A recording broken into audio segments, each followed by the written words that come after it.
Bismillahirrahmanirrahim. Assalamualaikum warahmatullahi wabarakatuh. Alhamdulillahirabbil alamin.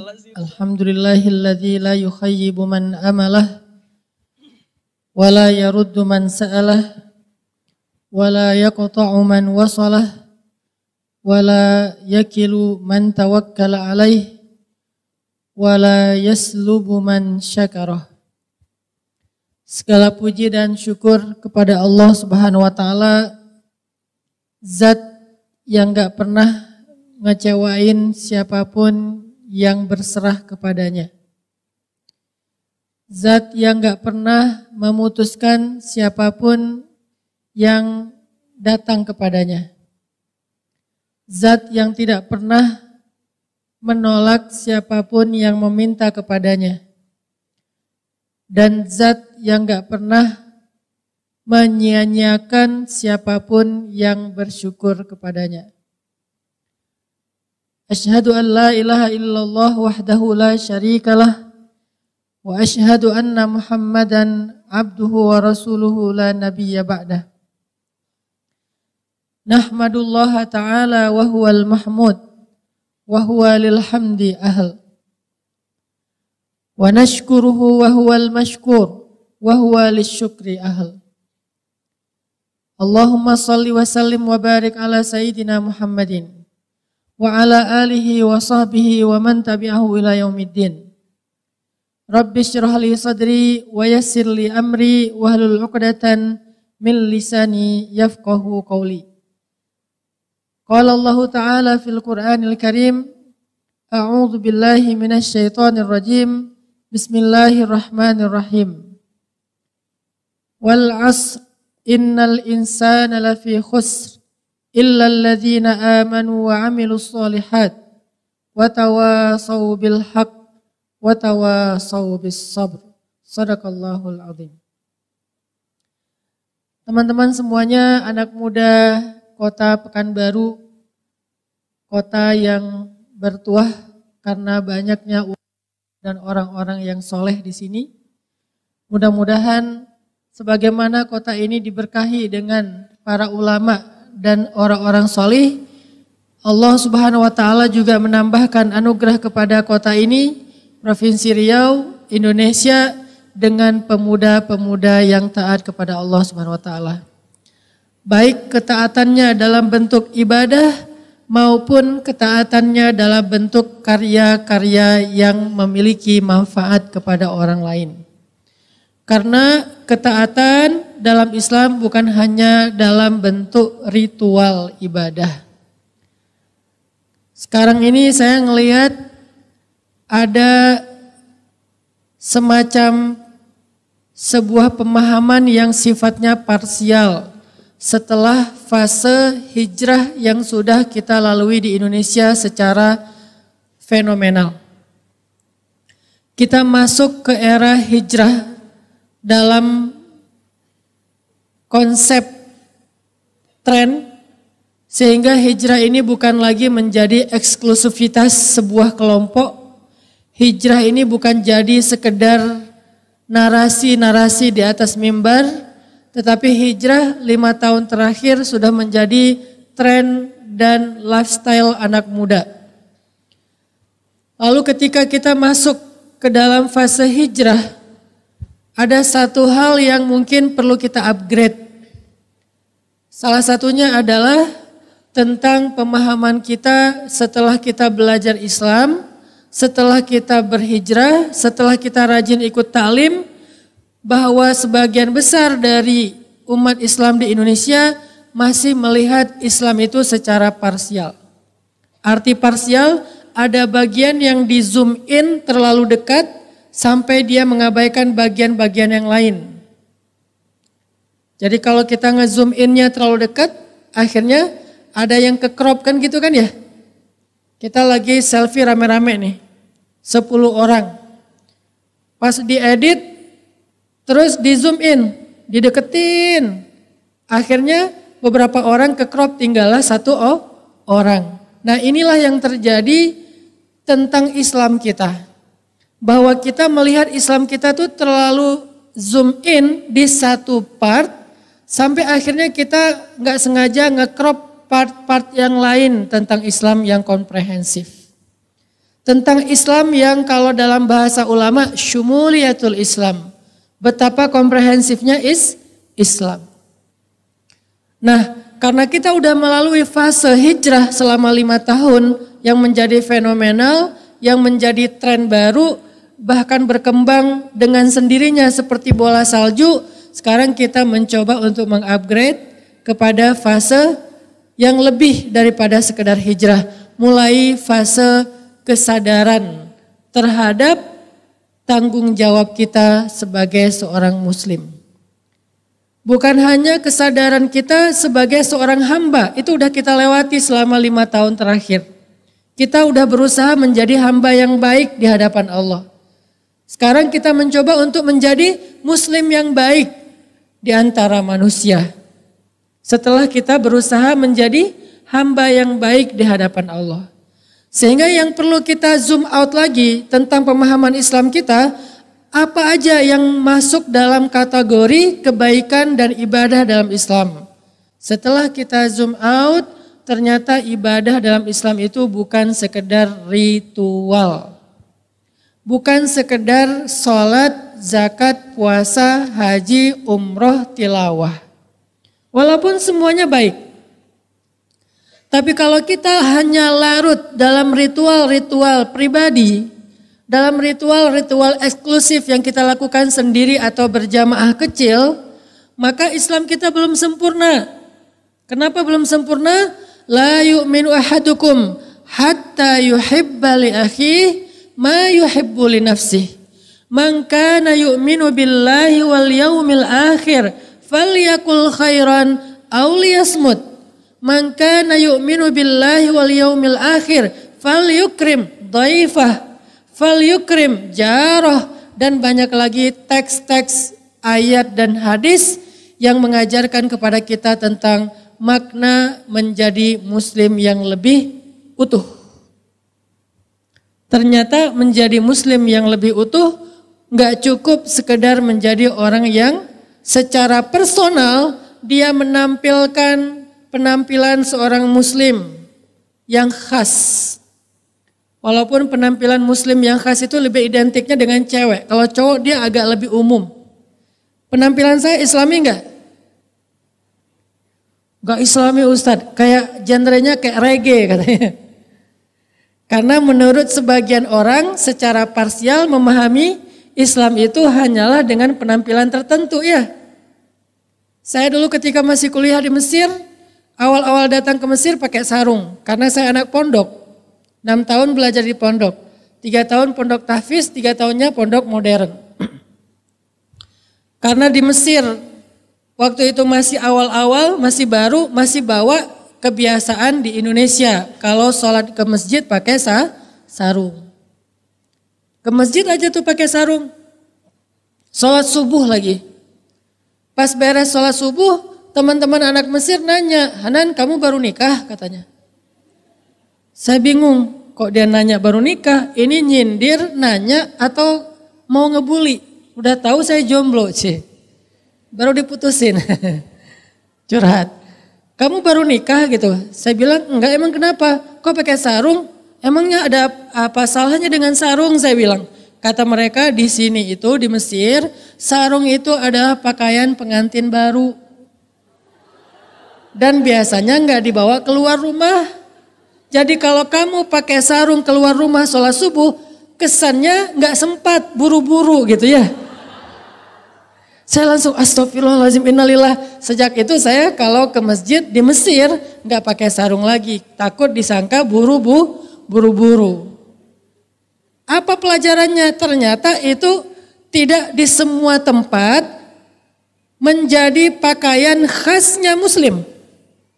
Di Indonesia ya secara kultural itu adalah pakaian khas pondok pesantren, Islam. Tetapi di tempat yang lain itu pakaian umumnya orang. Seperti di India sarungan semua. Atau di Mesir, di Arab pakaian pengantin baru. Di Eropa mungkin apalagi kesimpulannya yang jelas kalau untuk cowok dia lebih general, lebih umum. Nggak ada kekhasan kecuali lebih kepada menutup aurat. Dan batasan aurat cowok itu lebih gampang daripada cewek. Kenapa? Karena cewek itu terlalu berharga. Kalau cowok kurang berharga kita mah. Ya, cowok-cowok kenapa kok nggak ribet? Karena nggak bernilai. Mereka tuh tergeletak di jalan juga nggak ada yang mau. Cowok ya. Kalau cewek dari ujung rambut sampai ujung kaki semuanya bernilai. Terlalu keren cewek tuh. Terlalu istimewa. Makanya Allah mengistimewakan perempuan karena Allah melihat perempuan ini istimewa penciptaannya dari ujung rambut sampai ujung kakinya semuanya keren, semuanya bernilai, semuanya bisa bikin fitnah. Arti fitnah itu bisa bikin masalah. Makanya disuruh tutup. Ternyata Islam bukan hanya terbatas dari sisi penampilan atau masuk lagi kepada ritual, tapi kita mencoba untuk menjadi muslim kafah. Dalam perilaku, dalam hubungan sosial kita dengan orang lain, dalam bersosial media, semuanya harus diwarnai dengan warna Islam. Sibghatallah wa man ahsanu minallahi sibghah. Jadi warna kita, celupan, warna kita itu bukan cuma celupan warna ritual. Jadi yang disebut dengan Islam bukan hanya agama spiritual. Sehingga kesannya hanya dalam urusan spiritual kita cari dalil. Tapi dalam urusan yang lain gak pakai dalil. Dalam urusan spiritual kesannya berpahala, yang lain sia-sia. Ini terlalu parsial dalam memandang Islam sampai akhirnya kita menganggap Islam itu cuma ibadah. Mulailah muncul polemik dan perdebatan ketika Islam bicara tentang dagang. Muncul polemik dan perdebatan gara-gara orang bicara Islam di dalam bisnis dianggap cinta dunia. Seolah-olah kalau bicara bisnis itu cinta dunia. Seolah-olah orang Islam itu nggak boleh berbisnis, nggak boleh sukses, nggak boleh kaya raya, nggak boleh jadi konglomerat. Kenapa? Karena Islam secara parsial difahami ritual saja. Jadi yang dianggap orang taat hanyalah orang yang rajin ibadah. Sedangkan orang yang rajin mencari rezeki yang halal nggak disebut orang yang taat. Kenapa? Zoom in-nya kedalaman. Akhirnya kita mengabaikan, mengcrop bagian-bagian lain yang nggak bisa dipisahkan dari keutuhan Islam. Mulai muncul lagi polemik ketika Islam bicara politik. Kesannya kalau udah bicara politik itu berarti apa? Membuat Islam itu tercemar. Soalnya politik kotor. Padahal Nabi itu berpolitik, para sahabat berpolitik. Cuman politik yang santun. Bukan mencela, bukan memfitnah, bukan menyebarkan berita bohong. Muncul polemik. Ustadz mah jangan ngomong politik. Padahal Ustadz itu ngomong Islam. Dan para ulama menuliskan banyak kitab-kitab tentang siasah Islamiyah, politik Islam. Yang lebih banyak mengangkat sisi moralnya. Sisi moralnya yang lebih banyak diangkat. Walaupun sisi sistemnya ada, tapi yang paling besar porsinya sisi moral. Moral seorang pemimpin yang amanah, bahkan Nabi menyebutkan dari 7 golongan yang dapat naungan Allah di padang mahsyar, nomor 1 itu politikus. Sab'atun, sab'ah kan? 7 golongan dalam bahasa Arab, sab'atun yudhilluhumullahu fi dhillih yauma la dhilla illa dhilluh. 7 golongan yang mendapatkan naungan Allah pada hari ketika tidak ada naungan kecuali naungan Allah di padang mahsyar. Apa yang nomor 1? Siapa di antara 7 golongan ini? Imamun adil, pemimpin yang adil. Ternyata bicara tentang politik, tapi politiknya diambil angle-nya angle moral. Bukan perdebatan sistem, bukan soal kampanye, bukan soal apa misalnya berita bohong dan segala macam. Yang dilihat moralnya seorang politikus yang kemudian disebut dengan istilah pemimpin. Sehingga ketika Islam bicara politik, Islam bukan lagi ngomongin tentang perdebatan sistemnya, tapi Islam mencoba untuk memberi warna moral di dalam politik itu. Supaya moralitas Islam yang sempurna ini bisa dipraktekkan oleh pemimpin, maka muncullah keadilan di tengah-tengah masyarakat atau bangsa. Itu Islam. Sehingga kalau dia direduksi, dibuang sisi ininya, berarti kita membuang banyak hal yang sangat penting dalam Islam. Sehingga jadilah kehidupan kita itu terombang-ambing. Karena nggak seimbang antara satu dengan yang lain. Ibarat burung cuman punya beberapa helai sayap tapi yang lainnya dicopotin. Akhirnya kayak pesawat baling-balingnya atau mungkin ada bagian-bagiannya yang dipreteli akhirnya nggak bisa terbang. Begitu juga dengan Islam. Makanya dalam sharing time atau kajian-kajian saya sekitar 3 bulan terakhir saya mulai mengupgrade pembahasannya. Kalau dulu kita membahas lebih kepada motivasi-motivasi nikah muda, jomblo fisabilillah. Itu ikonnya ya.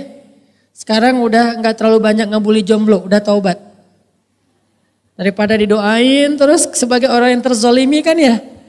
Jadi saya upgrade dikit membahas tentang hal-hal yang mungkin lebih luas lagi dari jangkauan pribadi. Mulai menjadi seorang muslim yang peduli kepada orang-orang yang ada di sekitar kita. Mulai mengangkat perilaku-perilaku sosial kita termasuk perilaku kita di sosial media. Kenapa? Banyak orang mengira sosial media itu bukan bagian dari hal yang perlu dibahas di mimbar dakwah. Kenapa kok bisa dianggap sosial media nggak perlu dibahas di mimbar dakwah? Padahal orang Indonesia menurut survei, orang Indonesia itu pakai sosial media dalam sehari minimal, bukan minimal, rata-rata 6 jam. Ini survei tahun 2018, kalau sekarang mungkin udah nambah. Sosial media dipakai oleh orang Indonesia rata-rata sehari itu 6 jam. Ada yang lebih, ada yang kurang. Bahkan dulu kita menganggap sosial media ini identik dengan anak-anak muda. Kalau sekarang udah banyak nenek-nenek milenial. Yang mereka lebih update lambe turah daripada kita. Saya pernah sama istri lagi ngobrol gitu kan. Terus kita kayak gak sengaja jadi ngomongin trending topik tentang satu artis lah. Ini nikah sama ini loh. Kita gak akan ngebahas sesuatu yang sifatnya aib. Kalau nikah kan bukan aib kan. Si ini mau nikah sama ini. Kok bisa sih gitu kan. Segala macam lah. Kalau aib kita gak berani bahas, takut jadi memakan bangkai. Kalau pernikahan itu berita baik. Dibicarain lah saya sama istri. Kebenaran salah satu artis itu nge-follow saya. Jadilah kita ngomongin. Pas ngomongin kata mertua saya umurnya udah 60 tahun. Oh enggak gitu ceritanya. Hah, saya kaget. Kok mertua saya lebih update daripada saya? Emang gimana Bu? Gini ceritanya. Pembantu saya juga ngomong, gitu Pak ceritanya. Pembantu lebih update daripada saya. Artinya ini namanya pembantu milenial. Mertua milenial. Nenek-nenek milenial. Sekarang nenek-nenek punya channel YouTube. Subscribernya gede. Artinya sosial media itu udah jadi realitas kehidupan kita. Jangan dipisahkan. Seolah-olah mimbar dakwah ini aib dan haram membahas sosial media. Sejak kapan? Bukankah mimbar dakwah itu salah satu mimbar narasi tentang kebutuhan masyarakat? Memberikan solusi dalam bentuk ajaran-ajaran moral, perilaku, sehingga termasuk dalam sosial media. Emang ada Ustadz ayat-ayat sosial media? Banyak. Cuman terjemahannya tidak diterjemahkan dengan bahasa sosial media. Like. Mencari like dari Allah. Orang bingung, mencari like dari Allah. Sejak kapan Allah nge-like postingan kita? Gitu kan ya? Like itu kan bahasa Inggris, artinya suka kan? Salah satu cara mencari suka atau cintanya Allah gimana? Innallaha yuhibbut tawwabin wa yuhibbul mutatahhirin. Allah suka banget, cinta banget kepada orang yang bertaubat dan yang membersihkan diri. Berarti salah satu cara kita mendapatkan like dari Allah itu istighfar. Salah satu cara kita ngedapetin like dari Allah itu taubat. Ini yang ringan-ringannya. Nanti dinaikin lagi tuh porsinya. Ditambah. Gimana? Membahas perilaku kita di sosial media. Cowok dan cewek. Salah satunya apa? Kalau kita chat. Ada enggak fikih chat? Nah ini harus dibahas. Kenapa? Ini perilaku. Fikih chat syariah. Ada juga istilah kayak gitu ya. Fikih chat syariah. Bukan chat fisabilillah ya, chat syariah. Gimana chat yang syariah? Terutama cowok sama cewek. Jangan banyak pakai emoticon. Itu salah satu tutorial fikih chat syariah. Jangan kirimin emoticon. Kalaupun mau pakai emoticon cuma satu. Yang lain gak boleh. Cuman ini doang yang boleh. Makasih. Udah. Kalau mau agak sopan dikit, makasih, titik, titik, titik. Jangan makasih. Itu bukan sopan, tetapi maaf, agak sedikit gitu deh. Gak tega nyebutnya. Kenapa? Karena dia menggunakan emoticon. Mungkin bukan emoticon, tapi i-nya kebanyakan. Apalagi pakai ch, makasih, yah. Bacanya juga keselak gitu kan ya. Apa ini ya teh? Mau bilang ya gitu kan ya. Kayak mendesah gitu. Gak boleh. Terus gimana dong Ustaz, udah banyak emoticon masa gak dipakai, apalagi di Line. Kan lucu-lucu tuh emoticonnya. Di Telegram kan bisa bikin sendiri tuh emoticonnya. Masa gak dikirimin? Gak apa-apa, sabar. Kumpulin aja dulu. Begitu beres akad nikah, kasih semuanya. Emoticon, kirimin yang banyak. Sehari kirim 100 emoticon mangga. Sampai dia enak dengan emoticon. Tapi sebelum halal, sebelum nikah cuman satu yang boleh. Makasih. Udah. Apakah ini bercanda Ustadz? Ya, tetapi serius. Kenapa? Dia perilaku. Yang dari situ muncullah banyak fitnah. Gara-gara emoticon ada yang kegeeran. Kegeerannya dibiarin terus lama-lama dia berharapnya lebih. Ternyata itu cuman harkos, harapan kosong. Setelah diharkosin akhirnya ini patah hati. Gara-gara patah hati dia nyari tawar. Pengen bunuh diri ya. Tawarnya ketinggian, turun lagi gak jadi kan. Nah semua itu adalah fitnah, ujian, masalah yang muncul berawal dari sebuah emoticon. Belum lagi selfie, lebih bahaya. Saya kemarin jalan-jalan ke Korea. Saya baru tahu skincare gara-gara di Korea. Dari dulu tuh disuruh pakai apa untuk ngerawat wajah segala macam, saya nggak mau. Kenapa? Cowok masa pakai gitu-gituan? Tapi pulang dari Korea bawa Laneige. Ya. Kenapa Ustadz kok bawa Laneige? Just tip. Bukan dipakai sendiri. Nah pas di Korea kan saya ketemu temen, si Chan, mungkin teman-teman tahu lah ya. Si Chan itu artis drakornya Korea, main drama Korea namanya Sassy Girl. Dia jadi kayak pemeran apanya lah gitu, mungkin figuran lah ya, bukan pemeran utama. Tapi figuran Koreaan juga mungkin kalau di Indonesia itu udah jadi artis ngehit banget, saking kerennya. Itu cowok, saking beningnya saya tuh jadi gak berani ngelihat. Pas saya keluar dari bandara disambut sama Chan, sadanan gitu-gitu kan, cowok-cowok orang Korea kan gitu-gitu kan.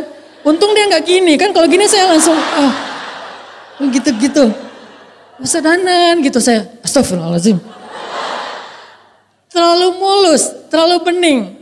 Jadi kita ngelihat dia tuh kayak, aduh kayak cewek Saking gantengnya jadi kita bilangnya cantik. Itu tuh terlalu bening, terlalu mulus. Udah, jalanlah kita main seru-seruan. Udah beres malamnya sampai di sebuah daerah anak muda banget di Korea namanya Hongdae Street. Masuk ke daerah Hongdae Street kita kayak nonton street dancer tapi yang cowoknya bukan yang ceweknya. Udah gitu kita duduk sebentar. Aku bilang ke si Chan, yuk kita selfie bareng. Dari seharian kita jalan gak ada selfie-selfie-nya. Oh iya ya Ustadz, pakai kamera saya aja. Saya pikir kamera dia karena lebih bagus kali ya. Enggak, sama aja sih, biasa kan sama-sama pakai yang produk Korea gitu. Gak usah disebut karena gak di endorse. Keluar nih kamera dia nih. Saya pikir dia mau selfie doang, ternyata entar saya nyalain lampu dulu. Saya pikir lampunya flashlight kan, enggak, lampunya tuh sekeliling kamera dipasang lampu. Jadi itu Korea gitu banget coba. Di sini tuh dipasangin lampu nih. Jadi nyalain gini. Saya bilang, Chan, kamu tuh udah bening, udah glowing kayak gini ngapain lagi pakai lampu? Gelap kata dia. Apanya yang gelap? Kamu? Oh saya. Saya pikir dia yang gelap, ternyata saya. Dasar pelecehan saya bilang. Udah ya foto aja. Saya bilang kalau itu mah gampang tinggal diedit. Nanti editnya bagian saya doang. Biar kelihatannya natural gitu kan. Baru posting. Intinya ternyata selfie juga harus pakai fikih. Karena Islam itu mencakup semua aspek kehidupan kita. Dari yang paling besar sampai yang detail-detail hal-hal sepele loh. Gimana yang hal yang sepele? Kata Nabi, la tahkiranna minal ma'rufi syai'a. Janganlah kalian meremehkan kebaikan apapun. Gak boleh diremehkan. Bab selfie dibahas kayak gak penting banget. Penting dalam Islam. La tahkiranna minal ma'ruf syai'a. Janganlah kalian meremehkan kebaikan apapun. Walaupun, itu bahasa Arab. Walau jadi walaupun. Walau antalqa akhaka biwajhin talik. Walaupun sekedar bertemu dengan temanmu dalam keadaan wajahmu berseri-seri. Itu aja dibahas dalam Islam. Sehingga dalam Islam senyum itu adalah sedekah. Kenapa kok senyum diibaratkan sedekah? Karena senyum itu membahagiakan hati orang lain. Sama seperti kita ngasih harta, pinjaman, duit, segala macam. Itu kan membahagiakan hati orang. Saya pernah ngasih kadang-kadang kayak beli apa gitu ya yang murah lah. Sebutlah misalnya harganya berapa mang kalau di Bandung. Pernah beli apa tuh kemoceng. Tahu kemoceng? Sapu yang untuk di dalam mobil tuh. Saya cari. Harusnya bisa beli di beberapa tempat yang bagus gitu, yang harganya mungkin 100.000, 200.000. Tapi saya sengaja kayak nyari penjual yang keliling. Datang seorang kakek-kakek, dia kayaknya saya lihat di antara barang-barang yang dijual sama dia, ada yang dari banyak bahan plastik, ada kemoceng. Saya manggil, mang sini mang gitu, datang aja. Ini berapa kemoceng? Oh cuman berapa dia sebut? Sebutlah misalnya 27.000. Ya udah saya kasih aja 50.000, udah gak usah dibalikin. Itu tuh dia saking bahagianya sampai nangis. Saking bahagianya cuman dilebihin 23.000 sampai nangis. Buat dia 23.000 yang dilebihin itu tuh kayak bahagia banget. Kayak anugerah banget sampai dia nangis. Terus nuhunnya berkali-kali, U-nya panjang nuhun. Terus dia kayak mendoakan semoga Bapak begini. Itu tuh luar biasa. Begitu juga dengan senyum. Ketika kita tersenyum kepada seseorang, maka membahagiakan hatinya. Sehingga Nabi mengatakan, senyummu kepada saudaramu bagimu adalah sedekah. Sampai hal yang sepele-sepele kayak gini dibahas dalam Islam. Sehingga ketika kita bicara tentang selfie, itu bukan masalah sepele. Dalam Islam itu sesuatu yang berharga. Sehingga kalau benar selfie-nya insya Allah menjadi ibadah. Kalau nggak benar menjadi fitnah. Selfie yang gimana yang fitnah Ustadz? Selfie-nya ngedit 3 kali. Pertama pakai make up, touch up dulu. Wah touch up, sekarang ada touch up model baru. Touch up-nya make up-an full tapi hasilnya kayak gak pakai apa-apa tapi dia bagus ya. Apa sih istilahnya? Adalah pokoknya. Lagi ngetren kan? Jadi kayak gak pakai make up. Kalau dulu kan make up-nya kan lipstiknya tebal banget, jarak sekilo kelihatan lipstik doang kan. Kalau sekarang mulai ada yang versi matte, glossy, apa. Terus ada yang terbaru matte dan glossy di mix gitu kan. Pas belanja lipstick. Akhirnya lipstikannya di tangan penuh dengan lipstick. Kok usah tahu kan saya punya istri. Belanja aja. Wah cocok gak ini? Kayaknya kurang deh, ganti lagi. Kayaknya kurang sampai 20 lipstick ada di tangan dia. Terus yang mana dong? Kayaknya bagusan yang di rumah deh, akhirnya gak jadi beli. Artinya dia touch up habis-habisan, blush on segala macam, pakai eyeliner. Eyelinernya itu warna-warni. Dari mulai ujung bawah alis sampai ke bulu mata eyeliner. Sampai ditanya sama suaminya, habis hujan deras ya, kenapa? Soalnya ada pelangi di mata kamu. Warna-warni soalnya, saking banyaknya eyeliner. Udah di touch up, habis-habisan, sampai bulu matanya sampai berat banget, mau buka mata tuh berat soalnya. Kamu kenapa sih kok kayak gayar gitu? Berat soalnya bulu matanya tebel. Akhirnya fotonya pakai kamera depan yang paling bening.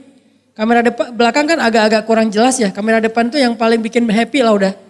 Udah beres, foto pakai kamera depan, sebelum diposting edit dulu pakai aplikasi gratisan. 3 kali ngedit, baru posting. Sehingga yang lihat, Masya Allah nih tipe gua banget nih. Pas ngelihat di sosial media, Masya Allah. Pas ketemu, a'udzubillah gitu kan. Nah itu namanya fitnah.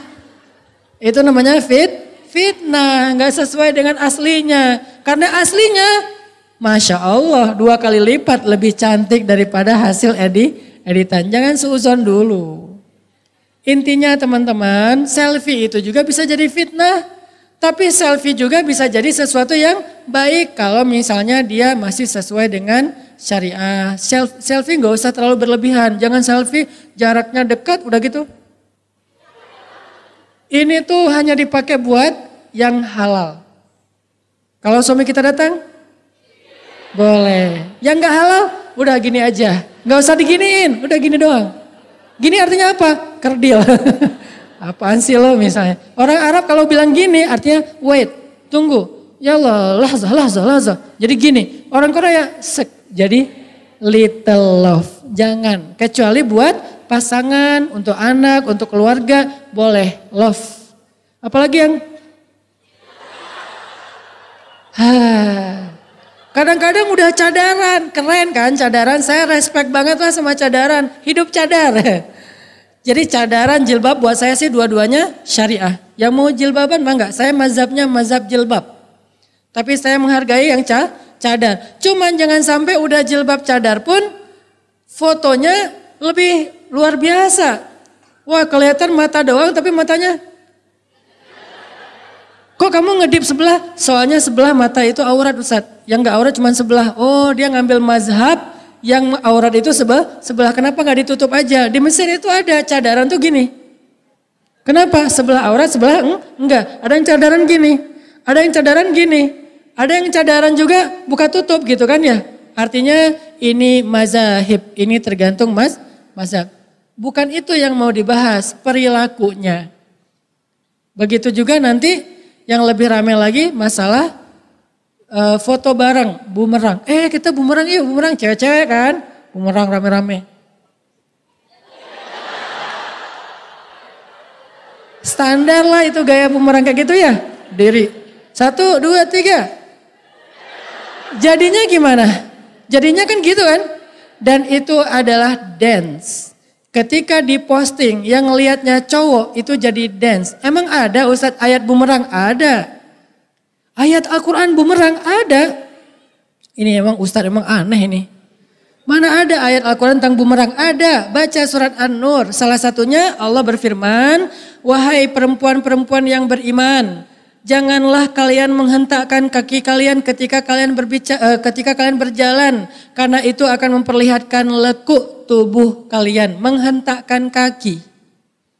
Karena itu jadi kayak dance. Ayat itu emang gak menyebutkan istilah bumerang. Karena Al-Quran dia harus relevan dengan setiap zaman sampai hari kiamat. Sehingga istilah yang digunakan itu adalah istilah nilai. Bukan teknis. Bukan nama yang lagi ngetren pada masa itu. Dia bisa berubah nama tetapi nilainya sama. Tentang menghentakkan kaki yang memperlihatkan lekuk tubuh. Jadi dance. Kan risih.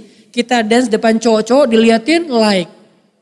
Terus gimana dong? Kasihan itu ada aplikasi, ada bumerangnya masa gak dipakai? Boleh. Yo bumerang ya udah duduk. Udah 1, 2, 3. Gitu kan aman ya. Nanti jadinya gimana? Jadi kayak tari saman. Gak apa-apa gini, yang penting jangan udah gini. Entah apa yang merasukimu kan. Makanya jangan sampai seperti itu. Jutaan orang tidak menyadari. Kalau ternyata itu adalah salah. Apalagi ngomong pasti telepon. Teleponnya sama yang lawan jenis. Halo, nggak usah dilembut-lembutin suaranya. Halo, nggak usah. Udah biasa aja kali ngomong mah. Halo, nggak usah. Halo, kamu kenapa? Iya aku lagi sakit. Apa? Di Al-Quran juga dikatakan kalau kalian teleponan jangan dilembut-lembutin suaranya. Emang gitu terjemahannya Ustaz? Ini terjemahan kontemporer. Ayat aslinya, wahai perempuan yang beriman, wahai istri Nabi, janganlah kalian melembut-lembutkan suara kalian ketika kalian berbicara. Karena itu akan menjadi fitnah penyakit di hati laki-laki yang punya penyakit. Ini artinya gara-gara telepon kita dia gak bisa tidur. Tadinya mau nelfon operator gitu ya. Pas angkat telepon, selamat siang. Astagfirullahaladzim, langsung tutup teleponnya. Kenapa? Fitnah. Kita juga gitu, apalagi sama teman. Jangan dilembut-lembutin kayak orang lagi bangun tidur. Halo, gak usah, biasa aja. Ustadz suara saya emang udah lembut dari sononya. Ya udah, gak usah dikasar-kasar juga. Halo, gak usah digituin juga sih, biasa aja, senormal mungkin. Makanya saya tuh sering jadi fitnah. Itu siapa sih ustazah? Kalau bahasnya tentang jomblo-jomblo, ustazah. Itu tuh yang katanya sering tentang One Minute Booster. Oh, Ustadz Hanan itu mah brewokan, jenggotan kok dibilang ustazah. Karena suaranya dan nggak dilembut-lembutin. Kalau dilembut-lembutin bahaya. Saya pernah nama telepon. Terus yang teleponnya cowok. Assalamualaikum. Dia kayak, oh bukan assalamualaikum. Saya yang bilang assalamualaikum, saya bilang. Dia angkat. Maaf mbak. Mbak tadi mbak tadi pesan makanan. Ya sesuai aplikasi. Ya ada tambahan lagi nggak? Enggak, udah gitu aja. Oh ya makasih ya mbak. Tunggu ya mbak. Kan bete banget kan. Wah gimana nih caranya. Pernah saya lagi kayak hilang suara. Pas muncul lagi bertahap suaranya gede. Itu saya udah happy banget, ya Allah please. Gini aja suara saya jangan dirubah lagi gitu. Jadi pas saya telepon, halo. Oh mas tadi pesan makanan. Ya. Cuma bertahan seminggu. Minggu depan balik lagi. Alhamdulillah. Itu mah takdir Allah lah ya. Yang jelas jangan dilembut-lembutin. Itu ada perilakunya diajarin di Al-Quran. Makanya belajar Islam itu bukan cuma belajar ibadah. Tapi belajar perilaku kita. Belajar bagaimana kita cara menampilkan akhlak dan moral kita kepada orang lain. Termasuk gimana cara kita untuk bersikap. Gimana cara kita memperlakukan orang lain. Gimana cara kita ngerespon orang lain. Termasuk di sosial media. Dibahas semua. Masalah bab dibully sesuai dengan judul kita. Apa judul kita hari ini? Joker. Apa pembahasan tentang joker? Salah satunya tentang dibully. Dihina, dicela, dicuekin. Karena kenapa? Menurut Joker, penjahat itu adalah orang baik yang disakiti. Itu versi dia. Kalau versi kita, orang baik yang disakiti itu gak harus jadi Joker. Gak harus jadi musuhnya Batman. Karena orang baik yang disakiti, kalau dia paham konsep Islam, dia akan tahu gimana ngeresponnya. Setidaknya yang paling sering dibahas itu, idfa billati hiya ahsan. Balaslah keburukan dengan cara yang lebih baik. Fa idzal ladzi bainaka wa bainahu adawah ka'annahu waliyyun hamim. Tiba-tiba gara-gara balasan yang baik itu kita bisa merubah orang yang memusuhi kita menjadi sahabat yang ngebelain kita. Itu konsep Islam. Sehingga gak jadi Joker malah jadi temannya Batman. Kenapa? Karena dia mengubah musuh menjadi orang baik. Nabi Sulaiman, salah satu kehebatan Nabi Sulaiman apa? Menaklukkan jin ya. Sehingga di zaman Nabi Sulaiman, jin itu tunduk sama Nabi Sulaiman. Walaupun gak beriman. Yang tunduk kepada Nabi Sulaiman, jin bukan hanya jin yang beriman. Jin yang gak beriman sekalipun. Kayak Ifrit itu gak beriman. Dia gak masuk agamanya Sulaiman. Tetapi dia tunduk kepada Sulaiman. Apa buktinya? Kalau kita baca kisah sirah Nabi Sulaiman di dalam banyak hadis, salah satunya kisah jin free diver. Karena di zaman Sulaiman ada jin yang tugasnya adalah mengambil mutiara-mutiara di laut lepas. Dan dia ngambil mutiara itu dengan menyelam. Dan dia nggak pakai tabung udara, artinya free dive. Ternyata free diver paling pro itu adalah jin zaman Nabi Sulaiman. Itu nyelamnya dalam banget, ngambil mutiara. Satu hari, ini kisah nyata dalam hadis, free divernya jin pergi ke dapur ketemu sama jin chef. Jadi di zaman Nabi Sulaiman itu profesi jin banyak. Ada chef, ada free diver, ada server, ada apalagi rider, ada apa misalnya arsitek, ada orang sipil. Jadi yang ngerjain bangunan-bangunan tinggi itu jin di zaman Sulaiman. Terus manusia ongkang-ongkang kaki, santai. Pembantu di rumahnya jin, supir jin. Jadi kalau dia mau jalan, jin sini. Jalan. Kalau dia lagi rumahnya kotor, panggilin jin nih bersihin rumah gua, jin. Jin berkhidmat kepada manusia di zaman Sulaiman. Kenapa? Takut sama Nabi Sulaiman. Tapi Nabi Muhammad lebih keren lagi. Nabi Sulaiman udah keren, Nabi Muhammad lebih keren lagi. Kalau Nabi Sulaiman berhasil membuat jin tunduk, tapi kalau Nabi Muhammad berhasil membuat jin masuk Islam. Makanya ini yang kita belajar dari Rasulullah. Bukan hanya mampu menakuti orang lain. Bukan hanya mampu membuat orang lain tunduk. Bukan hanya mampu menguasai orang lain. Tapi bisa enggak menjadikan orang lain itu sebagai teman kita, sahabat kita, bahkan pembela kita. Itu tuh akhlak Nabi banget. Sehingga seorang Umar bin Khattab yang hari ketika dia pengen bunuh Nabi, dia udah ngeluarin pedangnya dan sarungnya ditinggalin di rumah. Artinya dia nggak akan balik ke rumahnya sebelum membunuh Nabi. Keluarin pedang, sarung ditaruh di rumah, dia keluar. Aina Muhammad? Dia tanya. Mana Muhammad? Kamu tahu nggak di mana Muhammad? Emang kenapa wahai Umar kamu pengen ketemu Muhammad? Saya mau buat perhitungan sama dia. Hari ini hanya akan ada satu orang yang mati di antara orang Quraisy. Kalau nggak Muhammad berarti Umar. Kata laki-laki itu, ya Umar, sebelum kamu ngurus rumah tangga orang lain, keluarga orang lain, kabilah orang lain, yaitu Muhammad, urus dulu keluarga kamu sendiri, kabilah kamu sendiri. Apa maksud kamu, kata Umar? Adikmu Fatimah. Kenapa dengan Fatimah? Dia sudah mengikuti agamanya Muhammad. Urus dulu rumahmu sebelum kamu urus rumah orang. Balik arah Umar cari rumah Fatimah. Ketemu dengan Fatimah, ketemu dengan iparnya, ketemu dengan satu orang sahabat yaitu Khabab yang lagi ngajarin Al-Quran kepada Fatimah. Marah Umar, saking marahnya dia menampar dan memukuli keluarganya. Dipukulin tuh, digebukin tuh iparnya, dipukuli, ditampar adiknya. Lalu tiba-tiba setelah dia reda marahnya, dia ambil satu lembaran suhuf yang isinya surat Toha. Dia baca, Toha. Ma anzalna alaikal Qur'ana litashqa illa tadhkiratan liman yakhsha tanzilan min rabbikal mimman khalaqal arda was samawatil ula dan seterusnya. Tentang pembukaan surat Toha. Ketika Umar membaca surat Toha, alhamdulillah berangsur-angsur emosi Umar itu mulai reda. Kemudian dia datang kepada Nabi, melihat wajah Nabi langsung berubah drastis dari benci menjadi cinta. Itu tuh Nabi banget. Bisa membuat orang yang benci sama kita jatuh cinta kepada kita. Itu tuh akhlak Nabi banget. Itu lebih dahsyat daripada siapapun. Makanya yang kita bahas tentang Joker itu bukan sekedar masalah film. Saya nggak nonton filmnya. Terus Joker ini tentang apa? Tentang konsep Islam dalam masalah moral. Terutama konflik antara kita dengan geng kita.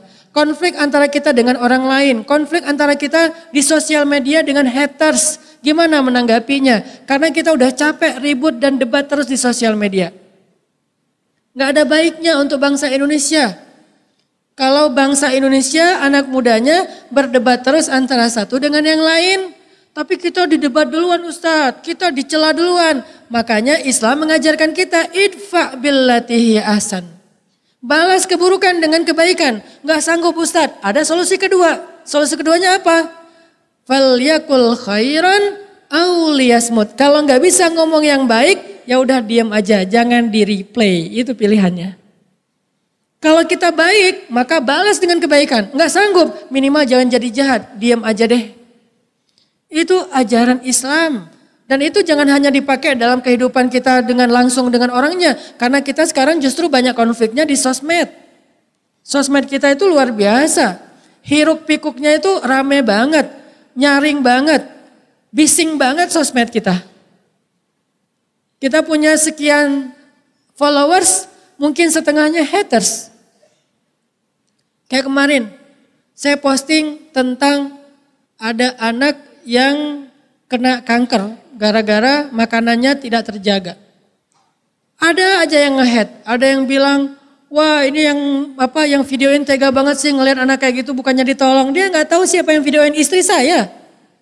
Dan istri saya yang memvideokan itu punya 15 rumah teduh. Menampung ratusan pasien kanker yang kurang mampu. Anak itu salah satunya yang sedang kita observasi. Tapi kan netizen maha tahu maha benar ya.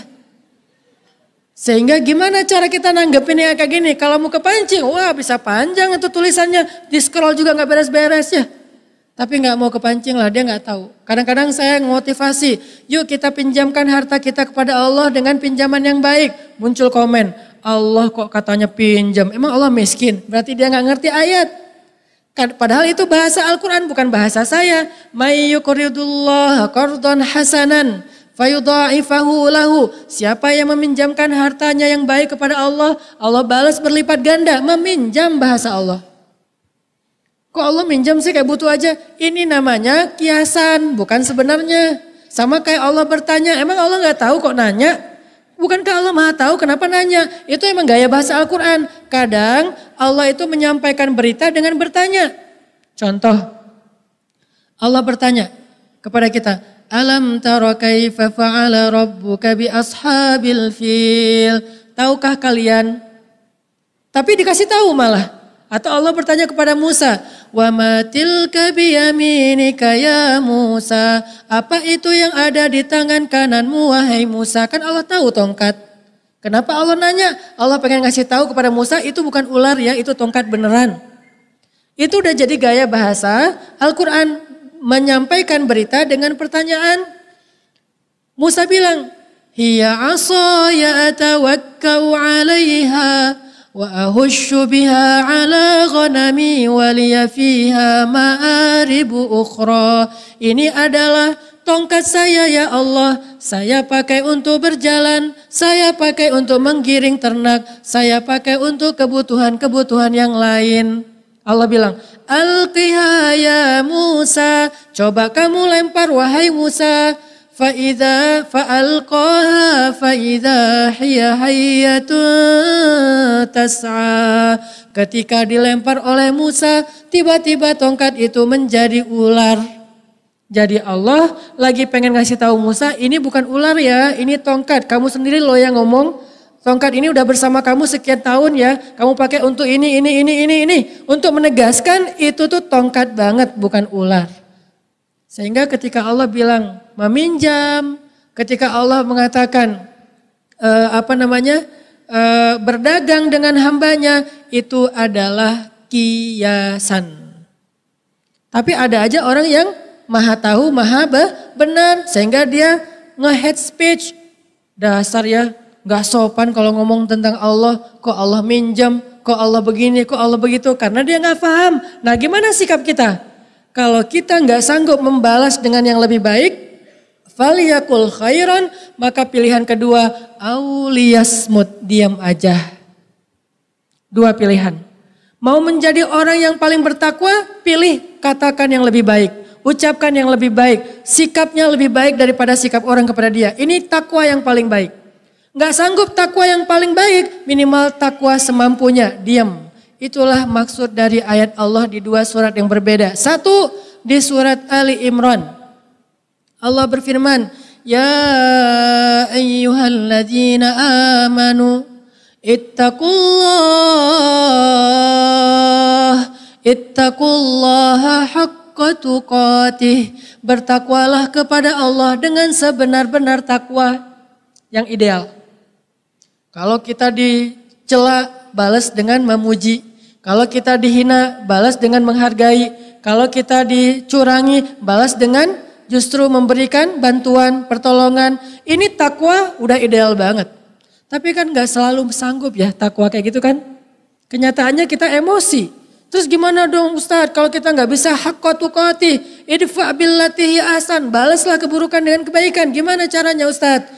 Muncul lagi ayat di akhir surat At-Taghabun. Fattaqullaha mastata'tum. Bertakwalah kepada Allah dengan semampu kalian.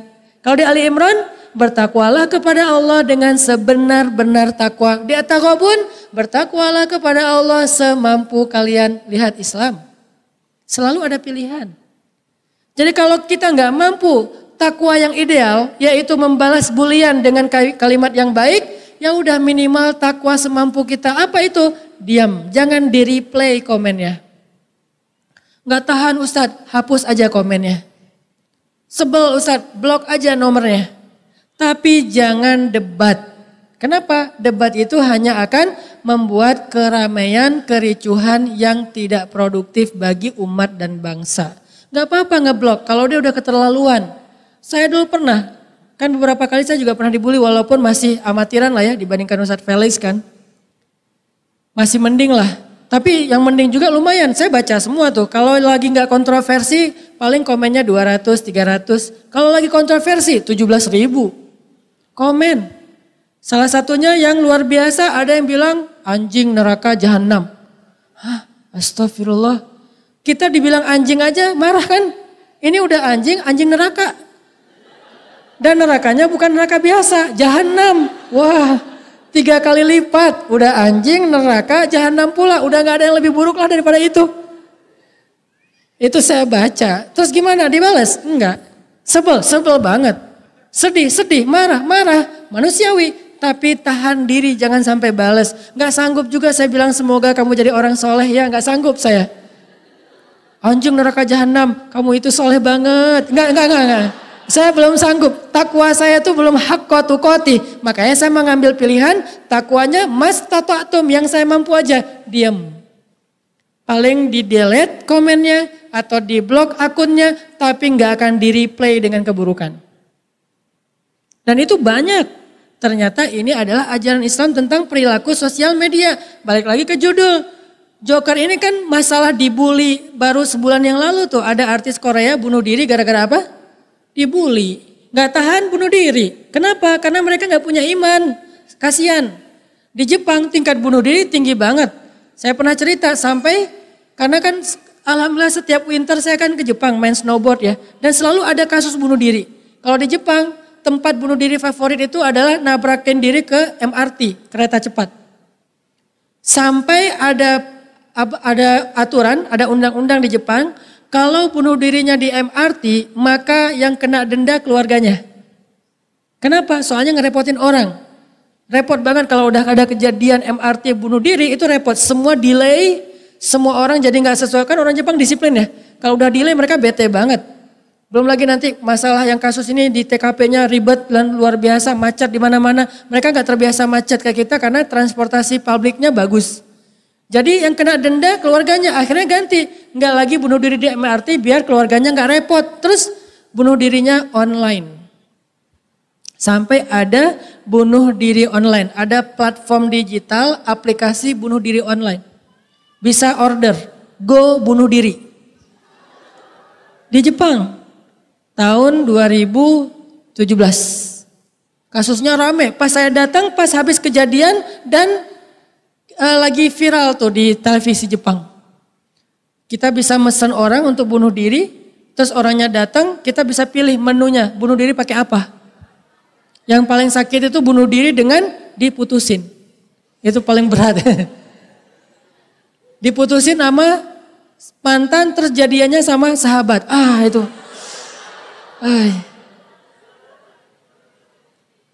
Terus akun kita diblok, gak bisa kepo. Siapa tahu dia udah gak bahagia, saya mau nyamber gitu kan ya. Begitu muncul desas-desus dia gak bahagia, mulai postingannya sedih-sedih. Sabar ya, laki-laki emang kayak gitu sih. Mulai caper-caperan lagi, gak ada. Ternyata dia punya bunuh diri itu bagi orang Jepang tuh udah kayak jadi pilihan yang paling sering dipakai. Bete dikit bunuh diri. Gue hari ini gak enak badan, terus bunuh diri Orang, gue bete banget nih hari ini, terus bunuh diri. Gue ilfil banget sama dia, terus bunuh diri. Bunuh diri itu gampang banget. Di Korea tempat favorit bunuh diri di Seoul itu adalah jembatan ya. Yang terkenal itu. Sampai pemerintah Seoul bikin kebijakan buat telepon umum gratis di setiap berapa meter di jembatan. Saya ngeliat, tanya ke guide, itu kenapa si Chan, itu kenapa kok banyak telepon umum di tengah jembatan? Emang ada orang yang menelpon di tengah jembatan?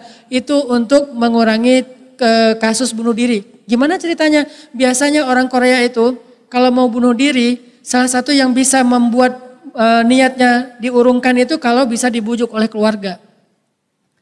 Rata-rata masalahnya itu masalah rumah tangga, masalah cinta, masalah diabaikan.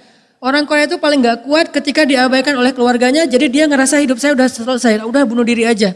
Jadi penolakan publik buat mereka itu telak banget. Sehingga muncullah kasus artis bunuh diri gara-gara penolakan publik lewat bulian. Terus disediakanlah telepon umum, biar apa? Sebelum bunuh diri dia telepon keluarganya. Dan telepon itu gratis, karena masa mau bunuh diri harus bayar ya. Udahlah mau bunuh diri, pas telepon, titit, Anda belum masukin koin. Bunuh diri aja lah. Makanya dibikin gratis, kayak telepon umum zaman dulu di Indonesia sebelum ada internet kan.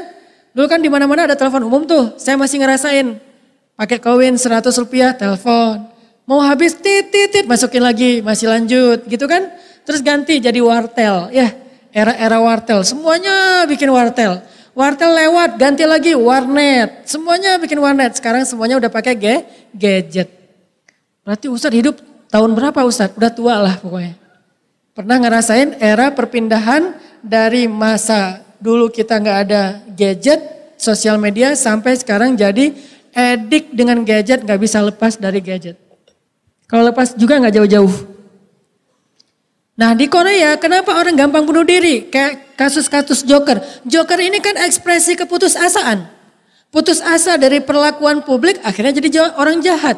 Putus asa dari perlakuan publik akhirnya jadi orang nggak benar. Putus asa dari perlakuan publik akhirnya pengen ngebales. Jadilah psikopat. Putus asa dari perlakuan publik setidaknya bunuh diri. Dan dalam Islam nggak ada kata putus asa. La tayasu min rauhillah. Janganlah kalian berputus asa dari rahmat Allah. Itu dalam Islam. La taqnatu min rahmatillah. Janganlah kalian berputus asa dari rahmat Allah. Sehingga ternyata pembahasan sosial media yang berakhir dengan bulian lalu bunuh diri itu harus dibahas dalam Islam. Bukan hanya ngebahas bab ibadah. Makanya segmentasi dakwah saya itu anak muda. Dan saya mencoba untuk ngulik masalah anak muda apa sih? Itu aja yang dibahas. Dulu sebelum ada pemuda hijrah, dakwah saya di masjid-masjid, segmennya bapak-bapak, kakek-kakek. Materi favoritnya sakaratul maut. Hari ini kita membahas ciri-ciri husnul khotimah. Weh, semangat itu. Minggu depan jihad, pengajian hari Ahad gitu kan ya, habis subuh. Membahas ciri-ciri su'ul khotimah yang datang cuma 2 orang. Kemarin husnul khotimah banyak, yang su'ul khotimah gak ada yang berani datang, takut. Di antaranya ada yang meninggalnya, sakaratnya lama, berminggu-minggu, gak beres-beres. Ada seseorang yang zalim banget, dikenal sebagai preman pasar, itu meninggalnya tuh loncat-loncat di dalam kamarnya, kayak banting-banting diri, terus ngejedok-jedokin kepala ke dinding, saking sakitnya. Macam-macam lah, tetapi kita wajib berhusnuzon. Artinya, setelah berubah segmentasi menjadi segmen anak muda, maka saya mencoba untuk mendalami masalah anak muda itu apa. Ternyata salah satu realitas penting dalam kehidupan anak muda adalah sosial media. Muncullah Joker. Untuk ngebahas perilaku kita, sikap kita terhadap perilaku sosmed, perilaku netizen. Itu memang menyakitkan teman-teman. Pernah gak ngerasa gak betah di grup WhatsApp? Pengen live group. Pengen live group tapi takut dibilang baper. Bertahan di grup gak kuat. Kadang-kadang kita bete sama isi grupnya. Kenapa? Kadang-kadang kita ngerasa kayak dicuekin. Tadinya mereka chat rame, saling respon. Begitu kita nimbrung, diam. Kenapa ya giliran saya ikut ngobrol pada diam? Ya udahlah, mungkin mereka pada sibuk. Oke, sekali. 2 kali, 3 kali, setiap kita angkat satu topik, diam. Ganti topik, rame lagi. Topik kita diamin lagi, topik yang lain rame lagi. Wah, kayaknya mereka dengki banget sama gua nih. Soalnya cuma gua doang yang sukses. Ya, kayak mulai muncul sombong. Ya udah, gua nggak betah lagi nih di grup nih. Grup apa? Bisa grup geng SMA, bisa geng SMP, bisa geng SD, bisa geng TK, bisa geng satu bidan pas lahir bikin grup. Kan gampang banget bikin grup. Tapi itu semuanya adalah perilaku kita. Sabar gak kita ngadapin yang kayak gitu? Dan apa untungnya sih jadi objek bulian? Apa untungnya kalau kita sabar ketika kita dicela, dihina, dibully di sosial media, di hate speech? Apa untungnya buat kita? Untung apa rugi sih sebetulnya buat kita? Kalau ngelihatnya dari angle agama, angle akhlak Nabi, sebetulnya itu untung banget. Kenapa untung banget? Dosa-dosa kita diambil sama mereka satu persatu. Makin berat bulian dan hate speech-nya, makin banyak dosa kita yang diambil. Kalau udah habis dosa kita, Ustadz saya mau orang yang udah gak punya dosa. Misalnya nih, ngerasa udah gak punya dosa, walaupun udah pasti punya lah. Kalau kita ngerasa kayaknya dosa kita udah banyak banget yang diambil orang, gimana Ustadz? Berarti pahala mereka yang ditransfer ke kita, kan enak ya. Kita gak tahajud, tapi kita dicatat dia tahajud malam ini. Kita gak sedekah, dia sedekah. Kita gak puasa Senin Kamis, dia puasa Senin Kamis. Kita gak tilawah 1 juz, dia tilawah 1 juz. Dari mana semua amal soleh itu kita dapetin? Dari orang yang rajin tahajud, tapi ngebicarain aib kita. Dari ahli sedekah tapi menggibahin kita. Dari orang yang rajin tilawah Al-Quran tapi membuka aib kita. Dari orang yang banyak berbuat amal soleh tapi masih memfitnah kita. Dari mereka kita dapat pahala itu. Sekarang berarti kalau kayak gini untung apa rugi? Untung apa rugi? Untung. Terus mana ada orang untung terus dia marah-marah. Untung nih gua nih. Gak ada kan ya? Namanya orang untung kan happy kan. Dapat untung dari dagang 1 juta, 2 juta. Gua bete banget hari ini. Kenapa? Untung dagangan gua. Ada gitu orang kayak gitu? Gak ada. Yang namanya untung pasti happy. Alhamdulillah hari ini saya dapat sekian juta untung dari dagangan saya. Kan happy. Berarti kalau kita masih bete, kita belum benar-benar yakin kalau itu sebuah keuntungan buat kita. Di sini yang perlu dilatih adalah keyakinan as-siqah. Ya percayanya kita dengan janji Allah dan Rasul. Tapi kita nggak boleh emosi Ustadz, boleh. Tapi jangan larut. Apa kita nggak boleh sedih Ustadz? Boleh. Tapi jangan larut dalam kesedihan. Harus cepat recovery-nya. Kenapa cepat recovery? Karena kita percaya ternyata itu nggak rugi kalau kita sabar. Justru itu untung buat kita. Makanya ketika Nabi dibully dengan kalimat abtar, Muhammad itu mandul. Nabi pernah dibilang mandul. Gara-gara apa? Gara-gara putra beliau meninggal. Anak laki-laki Nabi meninggal. Sehingga orang-orang yang benci sama Nabi punya satu narasi untuk menjelek-jelekkan Nabi. Yaitu kata mandul. Sehingga muncullah hashtag Muhammad mandul, viral. Kemana Nabi pergi? Muhammad mandul kata mereka. Kalau bahasa Arabnya abtar, rajulun abtar, rabujulun abtar, laki-laki mandul. Sedih Nabi dibully kayak gitu. Pergi ke pasar, orang-orang gak mau ngomong sama Nabi karena apa? Karena dianggap Nabi itu membawa sial, takut ketularan mandulnya. Terus bikin festival, bikin sayembara, stand up comedy. Di mana? Di panggungnya Mekah, panggung Mekah waktu itu. Di Mekah itu ada sosial media, cuman sosial medianya bukan aplikasi, bukan platform digital. Sosial media mereka pasar, itu sosial media zaman dulu. Jadi lambe turahnya itu ada di pasar. Di zaman Nabi, jadi sosial media kan itu media bersosial kan. Mendapatkan informasi yang lebih up to date, itu namanya sosial media. Sosial media di zaman Nabi adalah pasar, namanya pasar Ukaz. Pasar Ukaz. Nah di pasar Ukaz ini orang-orang yang benci sama Nabi bikin panggung stage kayak gini. Terus mereka bikin stand up comedy. Siapa yang bisa bikin cerita lucu dengan judul Abtar dikasih hadiah. Sehingga datanglah para komedian-komedian, penyair-penyair seluruh penjuru Hijaz ke Mekah pengen dapat hadiah dengan menampilkan performance cerita lucu yang bertemakan Abtar, laki-laki mandul. Coba segitunya. Muncullah orang yang bilang, kemarin gue lihat seberapa gerget lo tentang abtar gitu kan ya. Akhirnya dia bilang, kemarin ada cowok diusir istrinya. Kenapa? Soalnya ketahuan dia mandul. Wah ketawa rame-rame. Siapa cowok yang dimaksud? Rasulullah SAW. Jadi hinaan, celaan, bulian kepada Nabi itu nggak biasa teman-teman, luar biasa. Kita pernah digituin, Nabi lebih daripada itu. Kita kalau digituin kadang-kadang sebagiannya emang benar, emang kita hina ya. Kalau Nabi kan emang mulia, nggak ada hinanya. Tapi dihina-hinain habis-habisan. Apa sikap Nabi? Ketika Nabi dibully, dicela, dihina, disakiti, apa sikap Nabi? Sikap Nabi adalah kalau Nabi sanggup, kadang-kadang Nabi hanya tersenyum kemudian pergi. Kalau Nabi lagi berat hatinya, kadang-kadang Nabi gak tersenyum, diam saja kemudian Nabi pergi. Sabar.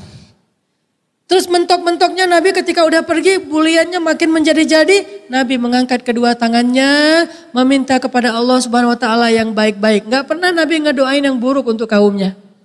Ya Allah, mudah-mudahan yang membuli saya hari ini bisu semuanya. Gak ada Nabi doain kayak gitu. Seandainya Nabi doa kayak gitu, besok itu di Mekah banyak orang udah bisu. Tiba-tiba udah gak bisa ngomong. Kenapa? Kena doa Nabi. Karena doa Nabi itu ngeri kan. Nabi pernah gak doa orang dengan kecelakaan? Pernah. Yang saya tahu sekali. Siapa? Anaknya Abu Lahab. Abu Lahab ini yang celaka bukan cuma dia sendiri, istrinya, anaknya celaka sekeluarga. Ini keluarga memusuhi Nabi istiqomah banget. Ayahnya, ibunya, anak-anaknya. Anak Abu Lahab menceraikan anak-anak Nabi, kan 2 anak Nabi dinikahi oleh 2 anak Abu Lahab kan. Itu diceraikan dengan cara diseret dari rumahnya ke rumah Nabi, diusir, dihina-hina. Kamu tuh perempuan hina sama seperti ayahmu, sama seperti ibumu. Pokoknya Nabi sedih banget diperlakukan. Anak beliau kayak gitu, Zainab dan Ummu Kulsum kalau nggak salah. Sehingga Nabi marah. Ketika Nabi marah, akhirnya Nabi berdoa, ya Allah, utuslah serigalamu untuk laki-laki yang telah menghina putri saya. Utuslah serigalamu. Itu doa Nabi itu untuk anak Abu Lahab. Saking marahnya Nabi. Kenapa? Karena yang dihina adalah perempuan. Nabi kalau udah bab perempuan itu langsung berat banget hati beliau. Kalau ada yang ganggu cewek, Nabi itu marah banget. Orang Yahudi ngeganggu perempuan muslimah di Madinah, diperangi satu kaum. Laki-laki ini mengganggu anak Nabi yang perempuan yang dihina-hina. Padahal anak Nabi itu solehah banget, Zainab. Ya Allah, utuslah serigalamu untuk laki-laki yang telah mencela dan menghina putri saya. Sejak saat itu, anak Abu Lahab ketakutan. Ketakutan banget. Kenapa ketakutan? Karena dia percaya doa Muhammad itu ajaib. Tapi dia gak mau beriman. Ini kan aneh kan? Kalau dia gak percaya, ngapain dia takut? Kalau dia anggap Muhammad itu bukan Nabi, ngapain dia takut? Kalau dia anggap Muhammad itu doanya gak didengar Tuhan, ngapain dia takut? Dia takut adalah bukti nyata kalau dia sebenarnya percaya Muhammad itu benar, cuman ego dan sombong membuat dia gak mau beriman. Nabi berdoa. Dan dia mendengar doa itu, dia takut, gemetar. Di depan dia Nabi berdoa. Udah gitu dia pulang, dia gemetar, menggigil, keluar keringat dingin. Satu hari ketika dia diajak oleh ayahnya untuk rihlah. Rihlah dulu itu adalah perjalanan dagang. Li'ila fi Quraisy, ila fihim rihlah syita'i was-saif. Mereka melakukan rihlah di musim dingin dan di musim panas. Berdagang nih anak Abu Lahab pergi ke Syam. Satu rombongan, satu karavan yang jumlahnya ratusan orang. Ketika mereka berjalan, anak Abu Lahab meminta kepada ayahnya, ayah aku ingin punya banyak pengawal. Minimal 10 orang pengawal, aku takut diserang oleh serigala di tengah padang pasir.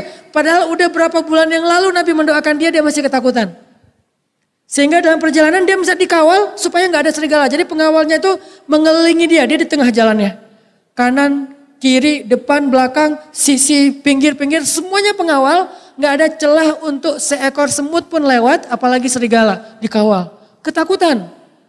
Jalan dengan dikawal ketat. Udah kayak RI1 yang luar biasa, udah kayak presiden Amerika, udah kayak presiden Turki. Kalau presiden wajar dikawal kayak gitu. Ini orang biasa, kenapa? Ketakutan. Tapi doa Nabi itu gak ditolak sama Allah. Kejadian. Ketika dia udah istirahat di sebuah rest area, berhenti, tidur nih. Pas tidur pun dia minta pengawalnya semuanya mengawali, mengelilingi tendanya dia. Anak Abu Lahab, dia tidur di dalam tenda, pengawalnya duduk di sekeliling tenda. 2 lapis. Jadi kalau ada yang lewat masih ada pagar kedua, pagar betis. Coba kebayang gak tuh gimana parnonya dia dengan doa Nabi. Dia tidur itu pun masih gelisah, udah 2 lapis pengawalan masih gelisah, gak bisa nyenyak tidur, gak bisa nyenyak tidur. Sampai akhirnya Allah takdirkan pengawalnya tidur semuanya. Mana bisa melawan kebesaran Allah, gak bisa. Kalau Allah udah berkehendak gak ada yang bisa menghalangi. Dikawal oleh sekian puluh orang tidur semuanya. Satu kafilah tidur semuanya kecuali anak Abu Lahab. Semuanya tidur kecuali anak Abu Lahab, kebayang gak tuh? Tidurnya lelap lagi, padahal mereka gak ada niat tidur, gak rela bahkan untuk tidur. Jangan sampai tidur ya, jangan sampai tidur ya, jangan sampai tidur, tidur. Tidur serentak semuanya, kecuali anak Abu Lahab. Datanglah seekor serigala. Masuk ke tengah-tengah karavan, mencari tendanya anak Abu Lahab, bukan yang lain. Dia gak nyari tenda yang lain, gak nyari orang yang lain. Cuman anak Abu Lahab yang ada di tengah-tengah karavan. Kalau mau makan, kenapa gak makan yang di pinggir ya? Dia cari, dia endus-endus, ketemu tenda anak Abu Lahab masih bolak-balik gak bisa tidur. Dia mangsa anak Abu Lahab dicabik-cabik, teriak-teriak tapi nggak ada yang bangun. Sampai akhirnya tubuhnya itu sudah hancur dimakan sama anjing atau serigala yang diutus Allah Subhanahu wa taala. Ketika serigala itu udah pergi, orang bangun dari tidur melihat anak Abu Lahab sudah mati dalam keadaan menggenaskan. Itu kisah nyata. Cuman sekali itu Nabi mendoakan keburukan, saking gak tahannya Nabi ketika melihat putri beliau diperlakukan sangat hina oleh anak Abu Lahab. Sisanya Nabi bersabar. Ini menunjukkan bahwa kalau Nabi mau, Nabi itu bisa banget. Dihina dikit, stroke loh. Stroke orang. Kalau Nabi mau gampang. Ada yang macam-macam sama Nabi. Lo mau hidup terakhir hari ini, besok udah gak ada. Ada yang bilang Nabi mandul, kamu lebih mandul lagi. Mandul beneran itu. Tapi Nabi gak membalas itu. Berarti Nabi sedang menteladankan kepada kita sebuah teladan, sebuah sikap, sebuah akhlak. Kalau kita dibully, belajar. 2, kalau gak bisa balas yang lebih baik, minimal diem. Terus apa untungnya Ustaz kita diam? Apalagi kita membalas dengan kebaikan. Banyak untungnya. Ketika kita dibully tapi kita diam. Kata Nabi, maka Allah akan mengutus malaikat untuk mendoakan kita. Didoain malaikat loh. Jadi yang jomblo dibully, udah sabar. Kenapa? Justru itu kesempatan didoain sama malaikat. Pas kita dibully, dasar kamu emang gak laku-laku, diam aja gak usah dibales. Sambil diam kita bilang, malaikat doain saya cepat nikah ya. Malaikat amin, gitu malaikat teh. Ternyata yang ngebully kita gak nikah-nikah, kita duluan. Yang dia kecengin justru jadiannya sama kita, kan seru ya. Gimana caranya bisa kayak gitu Ustaz? Rahasianya tadi, diam. Dan itu hadis Nabi kepada Abu Bakar. Kalau kamu dicela, kamu diam, Allah mengutus malaikat untuk mendoakan kamu dengan kebaikan-kebaikan. Dibilang bodoh, malaikat mengatakan berikan dia ilmu ya Allah. Dia bilang miskin, malaikat katakan beri dia harta ya Allah. Dibilang hina, malaikat katakan muliakan dia ya Allah. Apapun keburukan yang diucapkan manusia kepada dia, malaikat mendoakan dengan kebaikan yang sebaliknya. Rugi apa untung? Untung kalau kita paham. Sehingga gak boleh kita terlibat dalam perdebatan bully-bulian di sosial media. Apalagi di grup, apalagi beda grup. Live group berjamaah. 5 orang bikin grup baru. Sisa 1 orang yang di sini 5 orang. Tapi di antara 5 itu ada 1 orang tetap di sini. Untuk jadi apa? Mata-mata. Sehingga lagi chat apa di sini, capture, forward ke grup sebelah. Di grup sebelah lagi ngomongin kita. Wah nggak benar nih segala macam. Ini namanya satu kelompok membicarakan kelompok yang lain. Ya ayyuhalladzina amanu. Wahai orang-orang yang beriman, kata Allah. Ini tutorial sosial media di surat Al-Hujurat. Wahai orang-orang yang beriman, kata Allah, la yaskharu qaumun min qaum. Janganlah satu grup WA membicarakan keburukan grup WA yang lain. Emang ada ayat grup WA Ustaz? Ini kan kelompok. Diterjemahkan dalam konteks sosmed. Janganlah satu grup membicarakan satu grup yang lain. Wa asa'an ayyakunu khairam minhum. Bisa jadi grup WA sebelah isinya orang yang lebih soleh daripada grup WA sini. Kan ya? Wala nisa'um min nisa'. Janganlah grup WA yang cewek-cewek membicarakan grup WA cewek-cewek yang sebelah. Bikin grup WA baru pulang umroh. Namanya solehah. Baper-baperan. Akhirnya live group setengah. Bikin solehah 2. Akhirnya grup solehah 2 ngebicarain solehah 1. Yang solehah 1 ngebicarain solehah 2. Ada ayatnya. La yaskhar qaumum min qaum. Wala nisa'um min nisa'. Itu solusi banget, ajaran Al-Quran banget tuh. Itu Islam. Bukan hanya ibadah, tapi perilaku sosial kita juga Islam. Sehingga nanti dampaknya bukan hanya soal damai, gak rame-rame, gak ribut-ribut, enggak. Tetap bernilai pahala, bahkan bernilai pertolongan Allah, keajaiban dari Allah. Kalau kita sadar itu tuh jalan dapatnya perhatian Allah. Karena Allah itu perhatian banget sama yang terzolimi. Perhatian banget loh. Jadi kalau kita lagi caper-caperan sama Allah, salah satu cara caperan sama Allah, Allah attention seeker gitu kan, pencari perhatian Allah. Caranya gimana? Kalau kita lagi dizolimi dan disakiti, jadilah orang yang sabar. Pasti Allah ngebelain kita banget. Allah pasti ngebelain kita banget. Allah pasti akan berpihak sama kita banget. Sampai Allah mengatakan, ala inna nasrallahi qarib. Sabar ya wahai hambaku, sesungguhnya pertolongan aku sudah dekat. Allah tuh ngehibur kita. La tahzan innallaha ma'ana. Jangan sedih hambaku, aku bersamamu. Apalagi kalimatnya. Ma wadda'aka rabbuka wa ma qala. Allah tidak pernah ninggalin kamu, apalagi benci sama kamu. Dihibur terus-terusan. Ketika Nabi dibully, dihina, dicela, dimusuhin, diusir, Nabi sabar, Allah tuh ngebelain Nabi, ngutus Jibril. Terus udah ngutus Jibril, pertama nurunin wahyu. Yang kedua ngajak Nabi jalan-jalan, saking Allah pengen menghibur Nabi. Coba gimana perhatiannya Allah sama Nabi. Sampai diajak jalan-jalan, mau gak gara-gara dibully terus kita bisa keliling dunia? Gimana Ustadz biar bisa umroh? Caranya sabar kalau kita lagi dibully. Nanti Allah yang akan memperjalankan kita ke umroh. Karena yang saya pahami umroh itu bukanlah ibadah orang kaya. Allah tidak memanggil yang mampu. Tapi Allah memampukan yang dipanggil. Itu prinsip. Saya selalu ngulang-ulang kalimat ini. Allah tidak memanggil yang mampu, tapi Allah memampukan yang dipanggil. Kalau Allah udah manggil, dia mampu. Harta di tangan Allah. Bisa lewat dia, bisa lewat temennya, bisa lewat mana aja. Yang penting dia berangkat. Saya sering banget bawa jamaah umroh yang dia itu gak punya uang. Tapi umrohnya lebih berkesan daripada yang punya uang. Berangkatnya nangis-nangis, pulangnya nangis-nangis, di Mekah nangis-nangis, di antara satu jamaah. Dia yang paling sering cium Hajar Aswad, dia yang paling sering masuk ke Hijir, dia yang paling lama berada di Raudhah. Padahal berangkatnya gak punya uang. Kenapa? Allah panggil dia. Sehingga Allah kasih dia kemudahan. Yang lain paling-paling cium Hajar Aswad sekali. Itu pun wah berdarah-darah. Saya pernah ngeliat ibu-ibu cium Hajar Aswad. Karena saya agak males kalau berdesak-desakan, takut sikut-sikutan atau disikut orang kan ya. Nah pas saya lagi di depan multazam lagi doa gitu, ibu-ibu cium Hajar Aswad maksain masuk.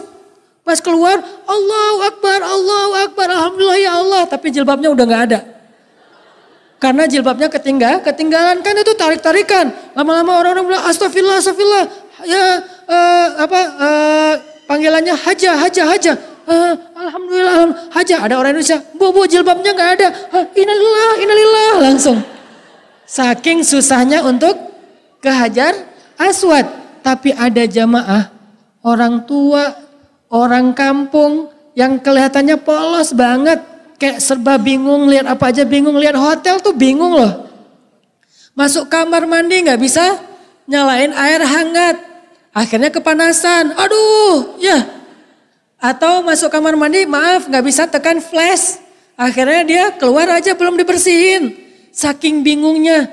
Terus masuk ke kamar, gak bisa pakai kartu kan ditempelin di pintu tuh. Dia gak bisa pakai kartu-kartu kayak gitu. Yang dia tahu pakai kunci aja udah. Ini mana kuncinya, dia lihat. Dia bawa kartu sih, dia kira itu kartu kamar doang bukan kunci. Dia bingung, lama-lama duduk depan kamar. Sampai nunggu teman sekamarnya datang. Pak kenapa? Gak bisa buka pintu. Gitu ngomongnya pelan, pakai bahasa Sunda orang kampung banget.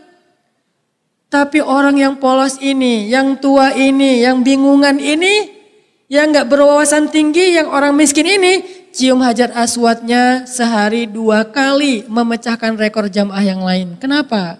Allah panggil dia, makanya Allah mudahin dia. Masuk ke Raudhah, tahajudnya 11 rakaat dengan witir beres. Yang lain baru juga 1 rakaat udah disenggol-senggol. Haji. Dia gak ada yang senggol, malah dia bilang ketika saya mau cium Hajar Aswad Ustadz, saya tuh ditarik sama si askar yang berdiri di atas tuh. Sini haji dipegangin, dimudahin Ustadz. Gak tahu kenapa bisa gitu. Padahal tadinya saya udah gak ada niat cium Hajar Aswad, saya cuma lewat doang. Tapi kayak penasaran gitu ngelihat. Mungkin mukanya melas kali ya. Dilihat sama orang Arab, haji, tarikin aja. Sampai sehari 2 kali cium Hajar Aswad. Masuk Hijir Ismail, masuk Hijir juga kayak dimudahin. Begitu dia sholat langsung kayak lega gitu. Kadang-kadang kan kita sholat sambil sujud sambil diinjek-injek orang kan. Kadang-kadang nyangkut di antara orang lain, nyangkut di ketiaknya lah, apa segala macam. Ada yang mau pingsan. Ini kita, tapi dia, saya lega Ustaz sholatnya. Saya cuma ajar aswatnya mudah Ustaz. Saya masuk ke raudhah itu bisa lama Ustaz. Kenapa? Allah panggil dia, makanya Allah kasih dia kemudahan. Nah, Nabi pernah dihibur oleh Allah dengan jalan-jalan. Namanya Isra dan Mi'raj. Jalan-jalan di bumi sama jalan-jalan di langit. Mungkin kita nggak bisa jalan-jalan di langit, tapi minimal Isra-nya bisa. Kapan Nabi kok diajak jalan-jalan sama Allah? Ditemenin oleh guide paling profesional dan paling keren, paling humble, paling keren se-Eropa lah. Siapa? Gabriel. Bahasa Inggrisnya Jibril. Ditemenin sama Gabriel coba, kan keren banget kan? Dan Gabriel itu kalau lagi turun menjelma sebagai cowok paling kece udah. Sakit, dan dia cowok kece tapi nggak bening kayak Chan ya. Kalau Chan kan terlalu bening kan sampai kita jadi menundukkan pandangan ya. Kalau Jibril tuh saking kerennya tuh kayak ganteng-ganteng malaikat. Di kita ganteng-ganteng hewan aja udah keren kan. Ini bukan hewan loh, malaikat. Karena Jibril menjadi laki-laki, karena Jibril bertemu dengan Nabi dengan wujud asli cuma 2 kali. Ketika wahyu pertama sama ketika di Sidratul Muntaha. Sisanya Jibril kalau ketemu Nabi, nongkrong bareng Nabi selalu jadi laki-laki yang sempurna. Cowok keren banget. Gimana sempurnanya Jibril? Sampai bikin Umar itu gak bisa tutup mulut. Umar ngelihat Jibril gini aja. Datang Jibril, Assalamualaikum. Gaya banget kan, auranya, karismatiknya, pokoknya ganteng-ganteng malaikat lah pokoknya. Datang, wangi tubuhnya, bajunya rapi, gak ada lecek sedikit pun, wajahnya tuh kayak habis wudhu, rambutnya kayak habis mandi, klimis. Nama bahasa Arabnya Al-Masih. Tahu arti Al-Masih? Al-Masih itu artinya yang rambutnya rapi. Ada 2 arti Al-Masih. Ada yang rambutnya rapi, makanya Isa Al-Masih yang rambutnya itu basah terus. Di depannya basah terus kayak ada ujungnya, di ujung rambut tuh kayak ada mutiara air. Itu Isa banget. Arti kedua dari Al-Masih yang berjalan di muka bumi. Ada 2 manusia Al-Masih. 1 Isa, 2 Dajjal. Tapi beda arti. Isa Al-Masih berjalan di muka bumi membawa kebaikan. Dajjal Al-Masih berjalan di muka bumi membawa keburukan. Tapi dua-duanya Al-Masih. Wa'udzubika min syarri fitnatil masih dajjal. Jibril datang, rambutnya sepundak, ikal, rapih kayak pakai gel. Janggutnya rapih, wajahnya auranya luar biasa, glowing. Gak tahu pakai skincare-nya apa tuh. Kalau ada langsung tuh ya luar biasa. Skincare judulnya Jibril. Ganteng-ganteng malaikat. Duduk nih Jibril, menautkan lututnya dengan lutut Nabi. Duduk dekat banget sampai bertaut lutut mereka berdua. Ini nih temen Nabi banget nih, gengnya Nabi banget, Jibril. Nabi kalau nongkrong, bareng tongkrongan beliau itu adalah Jibril. Jibril nongkrong yuk. Di mana nongkrongnya Nabi? Tempat nongkrong favorit Nabi dan Jibril adalah antara mimbar dan mihrab Nabi yang kita kenal dengan nama Raudhah. Itulah tempat favorit nongkrongnya Jibril sama Nabi. Makanya saya bawa putra-putra saya, Ayyash, Yahya Ayyash sama Ertugrul. Kemarin pas umroh kalian harus nongkrong di tempat nongkrongnya Nabi. Di tempat nongkrongnya Hasan dan Husain. Di tempat nongkrongnya Ali bin Abi Thalib. Nongkrong di antara mimbar dan mihrab Nabi. Karena kalau bawa anak kecil itu gak harus ngantri. Bapak-bapak kalau bawa anak kecil gak harus ngantri. Dia pakai jalur khusus. Langsung di depan, di mihrab. Ya ikut sholat bareng bapak ya sholat aja. Ertugrul, namanya juga anak kecil kan ya. Dia manjat-manjat, tapi yang dia panjatin apa? Mihrabnya Nabi. Yang dia panjatin apa? Mimbarnya Nabi. Saya merasa bersyukur, alhamdulillah dia udah manjat-manjat mihrabnya Nabi. Gini-gini, usap-usap. Ya terserah kamu deh yang penting dia ada di tempat tongkrongan Nabi sama Jibril. Allah ngutus, wahai Jibril. Ajak Muhammad jalan-jalan, kasihan dia. Kenapa? Karena dia lagi diusir. Diusir di Mekah, diusir di Taif. Kenapa diusir di Mekah dan di Taif? Karena dia gak punya lagi pembela. Kemana pembelanya? Meninggal dunia dua-duanya. 1 Abu Thalib, 1 Khadijah. Sedih banget. Akhirnya dia tidur depan Ka'bah. Saking gak ada tempat berlindung. Malam itu Nabi tidur depan Ka'bah. Dan Ka'bah dulu bukan di dalam masjid, masih di luar. Posisinya nggak ada masjid dulu, cuman ada bangunan Ka'bah, tidur depan Ka'bah. Sendirian, Khadijah udah meninggal, Abu Thalib udah meninggal. Penduduk Mekah dan Taif mengusir beliau, sedih. Tapi beliau sabar. Diusir sama penduduk Taif, nggak dibalas. Padahal ada kesempatan ngebalas kapan? Malaikat gunung bilang, ya Rasulullah, saya nggak tega melihat Nabi terluka, melihat Nabi dihina. Ya Rasulullah, saya udah minta izin kepada Allah untuk mengangkat gunung ini. Tapi Allah mengatakan harus dengan seizinmu ya Rasul. Coba, saking mulianya Nabi. Kalau engkau katakan boleh, saya akan angkat gunung Taif ini, saya balikin, saya timpakan kepada penduduknya. Saya kemarin ke Taif. Ternyata Taif itu gunung batu. Memang subur, tapi batu. Satu batu aja yang ukuran satu ruangan ini nih, kalau diambil dibenamkan kepada satu penduduk, habis udah. Ini satu gunung batu. Tapi apa jawaban Nabi? Wahai malaikat, mereka gak ngerti, biarkan mereka. Aku berharap anak-anak mereka kelak akan menerima agama ini dan menjadi pembela. Sabarnya Rasul. Gak dibales. Padahal kalau kita coba, lagi dibully di sosmed, datang malaikat. Lo mau gue balas? Balas malaikat, balas. Gitu kan ya? Kalau bisa hancurkan sehancur-hancurnya ya Allah kan gitu kan. Enggak. Nabi enggak kayak gitu. Jangan malaikat, jangan. Akhirnya pas Nabi pulang ke Mekah, Nabi tidur depan Ka'bah, Allah enggak tega. Kan dasarnya Allah itu zat yang maha tidak tega kan. Gampang kasihan. Apa bahasa Arab gampang kasihan? Pengasih. Arabnya Ar-Rahman. Maha pengasih. Arti maha pengasih bukan ngasih. Arti maha pengasih itu gampang kasihan. Allah kasihan ngelihat Nabi, hambaku baik banget, hambaku sabar banget, hambaku dihina-hina seharian, kasihan dia. Jibril ajak Muhammad jalan-jalan. Jibril datang bawa kendaraan jet pribadi namanya Buraq, udah gak ada pesawatnya sekarang. Dulu ada pesawat di Indonesia namanya Buraq. Jet pribadi Buraq, kecepatannya lebih daripada cahaya. Buraq diparkirin depan Ka'bah, Jibril datang, ya Rasulullah, Nabi bangun, hah? Kamu Jibril, ya ada apa Jibril? Yuk jalan-jalan yuk, coba kan seru ya. Dimudahin sama Allah jalan-jalannya, itinerary-nya udah ada, travel agent-nya udah ada, destinasi yang favorit kemana? Pertama ke Madinah. Dari Madinah naik ke bukit Saint Catherine di Mesir. Dari bukit Saint Catherine ke Al-Aqsa di Palestina. Beres di Al-Aqsa dengan sholat berjamaah, baru naik ke langit 1, 2, 3, 7. Sampai di Baitul Ma'mur ketemu dengan ayah beliau Ibrahim alaihissalam. Lagi ngapain Ibrahim? Lagi nongkrong di Baitul Ma'mur. Apa itu Baitul Ma'mur? Masjidil Haram yang ada di langit. Masjidil Haram yang ada di bumi namanya di Mekah. Masjidil Haram yang ada di langit namanya Baitul Ma'mur. Ibrahim lagi nongkrong di Baitul Ma'mur, menyandarkan punggungnya di salah satu tiang Baitul Ma'mur, lagi zikir. Datang Rasulullah. Ibrahim menyambut. Ahlan biwaladin salih, ahlan binabiyyin salih. Selamat datang anakku yang soleh, selamat datang nabi yang soleh. Disambut oleh Ibrahim, pelukan, cipika-cipiki gitu kan ya. Tapi cipika-cipiki orang Arab gitu kan. Udah gitu Nabi Ibrahim cerita, dikisahkan oleh Ibrahim tentang perjuangan Ibrahim. Saya juga dulu berjuang gini. Sabar ya ayah gitu. Ketemu Nabi Musa di langit kelima kalau nggak salah. Nabi Musa cerita, dulu saya itu revolusi ngelawan Fir'aun. Kamu baru ngelawan Abu Jahal. Saya itu Fir'aun lebih dahsyat, 100 kali Abu Jahal. Oh iya gitu ya, kuat nggak? Kuat, alhamdulillah. Kamu harus lebih kuat wahai saudaraku Muhammad. Insya Allah kuat. Ketemu siapa lagi? Nabi Idris yang wafatnya di langit ketiga. Kata Nabi Idris, saya itu dakwahnya setiap hari 24 jam.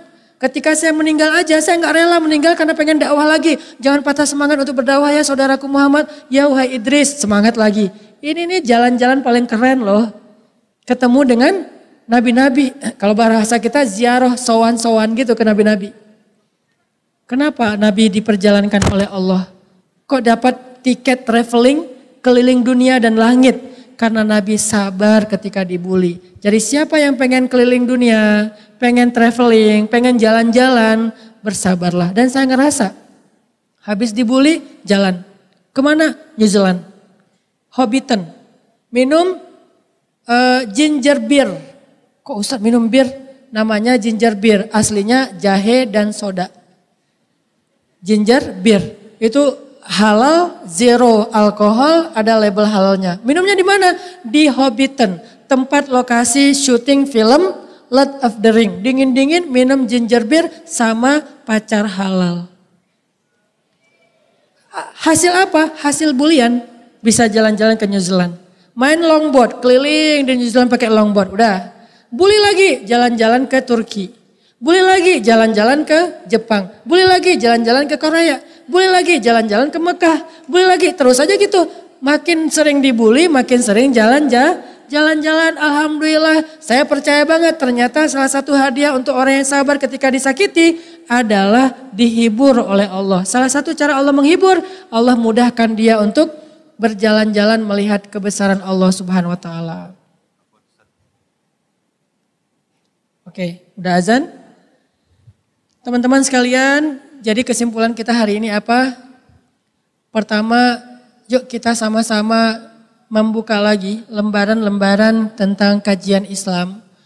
Bahwa Islam itu bukan cuma ibadah, menjadi orang taat itu bukan cuma sholat, tetapi menjadi orang yang taat dan beribadah itu juga bisa lewat perilaku dan akhlak. Terutama perilaku sosial kita dan terutama lagi di sosial media. Yang kedua, ternyata dalam Islam sosial media itu udah ada guidance-nya. Al-Quran itu bisa menjadi guidance kita cara bersosial media yang baik. Jadi dia bukan hanya ayat yang dibaca untuk dapat pahala, tapi dia guidance, hudal lil muttaqin, petunjuk bagi orang yang bertakwa. Yang ketiga, cobalah kita belajar dari sikap-sikap Nabi ketika beliau dihina, dicela, dibully, disakiti, difitnah. Ternyata diamnya Nabi, sabarnya Nabi menjadi kebaikan dan keuntungan yang luar biasa. Kalau kita pengen untung yang sama, kebaikan yang sama, kemudahan yang sama, maka ambillah sikap yang sama. Gak mungkin kita dapat untung yang sama tapi sikapnya beda. Apa sikap Nabi? Sabar. Ekspresi sabarnya diam. Ekspresi sabarnya membalas keburukan dengan kebaikan. Ekspresi sabarnya doa. Mudah-mudahan dengan mengambil sikap yang sama dengan Nabi saat kita disakiti orang lain, kita akan dapat kebaikan yang sama dengan Nabi dalam kehidupan dan masalah kita insya Allah. Barakallahu fikum. Allahumma inna nas'aluka ilman nafi'a wa qalban khashi'a wa rizqan wasi'an halalan tayyiba wa amalan salihan makbula. Rabbana ilaika aslamna wa bika amanna wa alaika tawakkalna wa ilaika anabna na'udzu bi'izzatika an tudillana antal hayyul ladzi la yamut wal jinnu wal insu yamutun. Rabbana hab lana min azwajina wa dzurriyyatina qurrata a'yun waj'alna lil muttaqina imama. Allahumma habbib ilainal iman wa zayyinhu fi qulubina wa karrih ilainal kufra wal fusuqa wal isyan waj'alna minar rasyidin. Rabbana atina fid dunya hasanah wa fil akhirati hasanah wa qina adzabannar. Subhanakallahumma wa bihamdika asyhadu an la ilaha illa anta astaghfiruka wa atubu ilaik. Billahi taufiq wal hidayah. Wassalamualaikum warahmatullahi wabarakatuh.